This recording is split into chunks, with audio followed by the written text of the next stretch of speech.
j'ai pris contact évidemment avec l'unité, les gendarmes qui étaient engagés sur cet événement. Je crois que les gendarmes d'abord avaient convoqué la famille à la brigade. C'est ce qui s'est passé.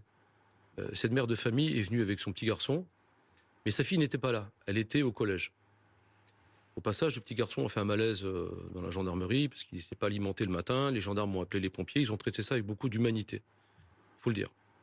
Et ensuite, il y a eu une espèce de conjonction avec les services de la préfecture, avec le proviseur du collège, qui a été appelé en disant « Est-ce qu'on peut récupérer la petite au collège ?» Il y a eu un accord général. Donc y compris de la mère de famille?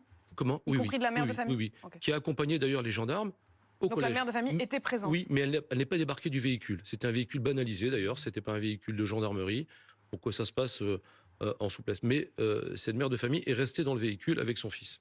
Bon. Donc les gendarmes sont rentrés dans le collège et ont été à l'espace de vie scolaire. Et là, la jeune fille était là et les a suivis. Les gendarmes ne sont pas rentrés dans la salle de classe. Bon. Ce qui est vrai, c'est qu'il y a eu un rappel de Madame Borne concernant une directive de 2013. Une circulaire de 2013. Une circulaire de 2013, exactement, de M. Valls, qui aurait dû être respectée. C'est-à-dire que normalement, les gendarmes ne sont pas censés rentrer dans l'établissement. Ils n'auraient pas dû rentrer dans l'établissement. Voilà. Parce que là, effectivement, ça peut créer un émoi. Mais je le dis, cette circulaire n'était pas connue de l'unité. Donc on fera un rappel. Mais je le redis encore, il n'y a eu aucune violence. Ça s'est passé en souplesse.